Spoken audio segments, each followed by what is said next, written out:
ಮಂಗಳೂರಿನಲ್ಲಿ ಮಳೆಯ ಅಬ್ಬರ ಕಡಿಮೆಯಾಗಿದೆ. ಆದರೆ ಮಳೆಯ ಎಫೆಕ್ಟ್ ಕಡಿಮೆ ಆಗಿಲ್ಲ. ಮಂಗಳೂರಿನ ಅರಬ್ಬಿ ಸಮುದ್ರಗಳು ಎಲ್ಲವೂ ಕೂಡ ಪ್ರಕ್ಷುಬ್ಧಗೊಂಡಿರುವಂಥದ್ದು. ಕಡಲ ಕಿನಾರೆ ಪ್ರಕ್ಷುಬ್ಧಗೊಂಡಿದೆ. ಸದ್ಯಕ್ಕೆ ನಾನಿವಾಗ ಸೋಮೇಶ್ವರ ಕಡಲ ಕಿನಾರೆಯಲ್ಲಿದ್ದೀನಿ. ಇಲ್ಲಿ ನೋಡ್ಬೋದಾಗಿದೆ ಸಮುದ್ರ ಬಣ್ಣವನ್ನು ಚೇಂಜ್ ಮಾಡಿದೆ. ಇಲ್ಲಿ ನೋಡ್ಬೋದು ಅಲೆಗಳ ಅಬ್ಬರ ಸಾಕಷ್ಟು ಪ್ರಮಾಣದಲ್ಲಿದೆ. ಭಾರಿ ಗಾತ್ರದ ಅಲೆಗಳು ದಡಕ್ಕೆ ಬಂದು ಅಪ್ಪಳಿಸ್ತಾ ಇದೆ.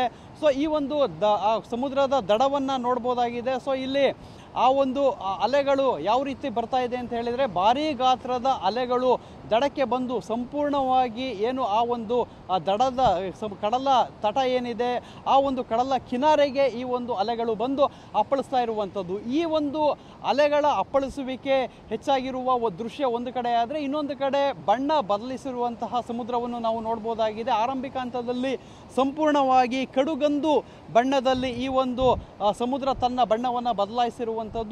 ಅದಾದ ಬಳಿಕ ಎರಡನೇ ಹಂತದಲ್ಲಿ ಕಂದು ಬಣ್ಣದಲ್ಲಿ ಸಮುದ್ರ ನಮಗೆ ಕಾಣ್ತಾ ಇದೆ. ಸೊ ಅದಾದ ಬಳಿಕ ಏನು ನೀಲಿ ಬಣ್ಣ ಅಂದರೆ ಸಮುದ್ರದ ಯಾವಾಗಲೂ ಕೂಡ ಇರುವಂತಹ ಬಣ್ಣ ನೀಲಿ ಬಣ್ಣ ಏನು ಆ ಭಾಗದಲ್ಲಿ ನಾವು ನೋಡ್ಬೋದಾಗಿದೆ. ಅಂದರೆ ಸಾಕಷ್ಟು ಕಿಲೋಮೀಟರ್ಗಳಷ್ಟು ದೂರದವರೆಗೂ ಕೂಡ ಇದೇ ರೀತಿ ಕಂದು ಬಣ್ಣದಲ್ಲಿ ಸಮುದ್ರ ಇವತ್ತು ಗೋಚರಿಸ್ತಾ ಇರುವಂಥದ್ದು. ಸೊ ಅರಬ್ಬಿ ಸಮುದ್ರ ಅಂದರೆ ಏನು ದಕ್ಷಿಣ ಕನ್ನಡ ಜಿಲ್ಲೆ ಮಂಗಳೂರು ಭಾಗದಲ್ಲಿ ಬರುವಂತಹ ಎಲ್ಲ ಕಡಲ ಕಿನಾರೆಗಳಲ್ಲಿ ನಿಂತು ನೋಡಿದರೂ ಕೂಡ ಅರಬ್ಬಿ ಸಮುದ್ರ ಇದೇ ರೀತಿ ಇವತ್ತು ಕಾಣ್ತಾ ಇರುವಂಥದ್ದು.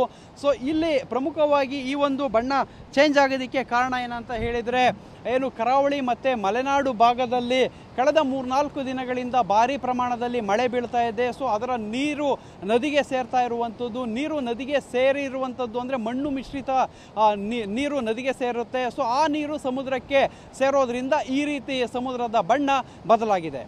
ಕ್ಯಾಮ್ರಾಮನ್ ರಾಜೇಶ್ ಜೊತೆ ಪೃಥ್ವಿರಾಜ್ ಬೊಮ್ಮನಕೆರೆ, TV9 ಮಂಗಳೂರು.